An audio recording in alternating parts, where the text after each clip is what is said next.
আগে কোন জিনিসকে পেনি ফার্দিং বলা হতো? বাইসাইকেলকে পেনি ফার্দিং বলা হতো। ডট ও ড্যাশ কার দুজন ছেলের নাম? বিজ্ঞানী টমাস আলভা এডিসনের ছেলের নাম ডট ও ড্যাশ। মধু সংগ্রহকারীকে কি বলে? মধু সংগ্রহকারীকে বলে মৌয়াল। ইথিওপিয়া দেশে ১৩ মাসে বছর, এর ১৩তম বছর কত দিনে?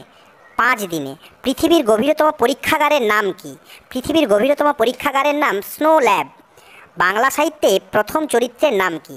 বাংলা সাহিত্যে প্রথম চরিত্রের নাম নিরঞ্জন। হাটিমাটিম টিম কবিতাটি কত লাইনের?